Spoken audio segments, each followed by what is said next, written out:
The length of the diagonal of rhombus are 24 centimeter and 32 centimeter.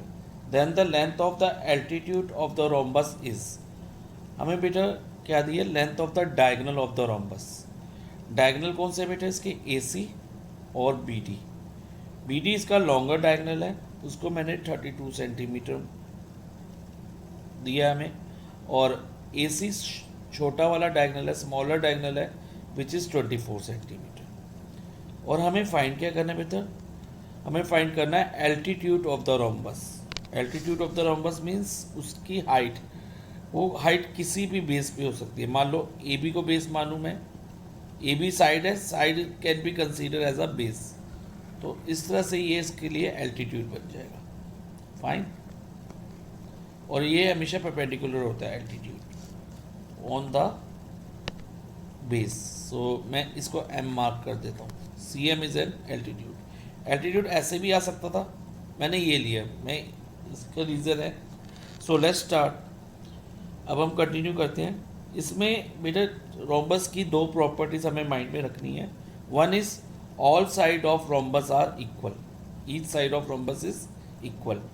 और second property है diagonal of rhombus. Diagonal यानी कि A C और B D bisect each other at right angle.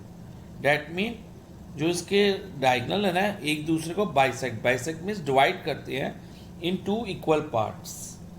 दो equal parts में divide करते हैं. कैसे, अगर मान लो ए सी और बी डी डायगोनल है, तो ए सी बी डी को दो इक्वल पार्ट्स में कैसे डिवाइड करेगा, ओ डी और ओ बी में.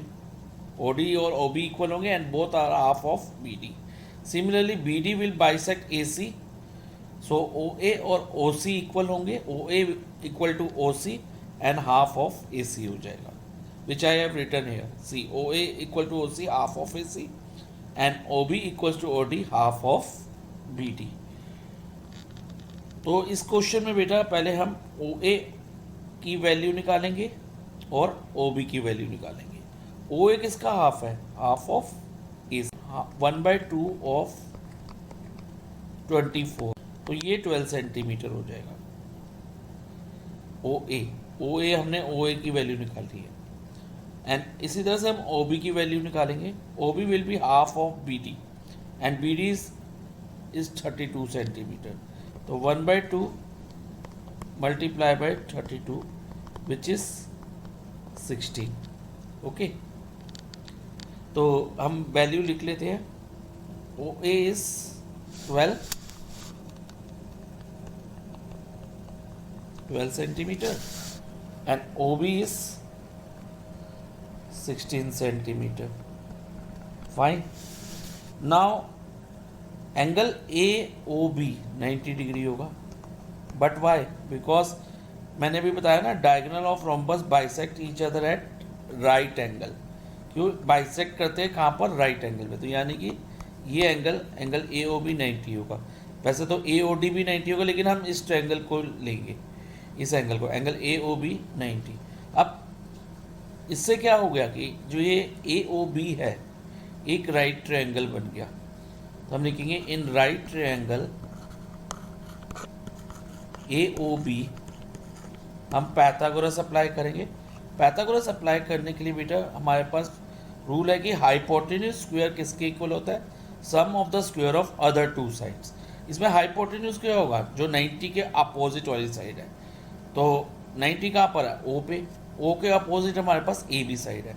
सो hypotenuse will be A B.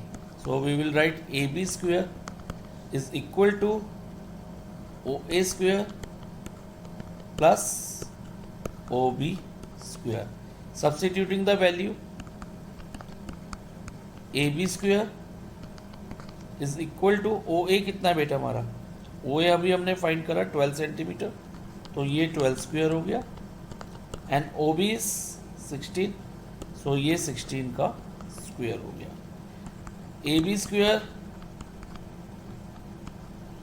Is equal to 12 square will be 144 और 16 स्क्वायर 256 होता है.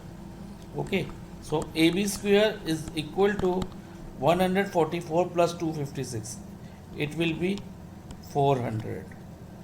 And AB square 400 है, तो ए बी की वैल्यू होगी, यहाँ से स्क्वायर हटा दो और स्क्वायर रूट ऑफ 400 ले लो। अब 4 का स्क्वायर रूट तो 2 होता है, और इधर हमारे पास 2 जीरोज है, तो 2 जीरो के हम 1 जीरो यहाँ ले लेंगे स्क्वायर रूट में। सो ए बी इज 20 सेंटीमीटर। तो हमारे पास इसका बेस आ गया। ओके, कितना? 20 centimetre base of the rhombus, यानी कि ईच साइड 20 होगी, ये भी 20 होगी, ये भी 20, ये भी 20 और ये भी 20। अब हम नेक्स्ट क्या करेंगे, हमारे पास area of triangle, sorry area of rhombus का दो फॉर्मूले होते हैं। एक तो होता है 1/2 d1 यानी कि डायगोनल 1 इंटू डायगोनल 2, और दूसरा होता है बेस इंटू हाइट, वो भी यूज होगा but I will tell you later. So 1/2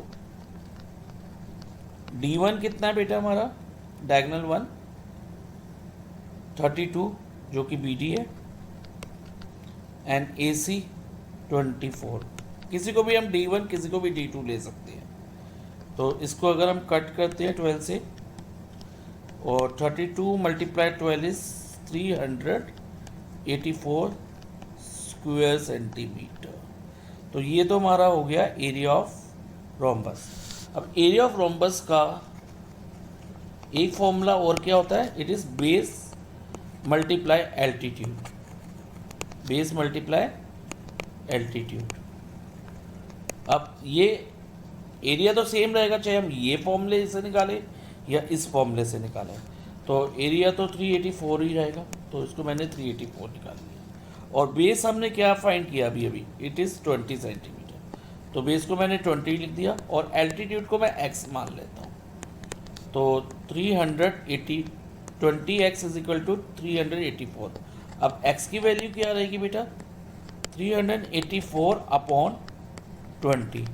अब ये दोनों 2 से डिविजिबल है, तो दिस विल बी 192 अपॉन 10। अब हमारे पास 10 आ गया, तो हम सीधा डेसिमल डाल सकते हैं, तो it would be x is equal to 19.2।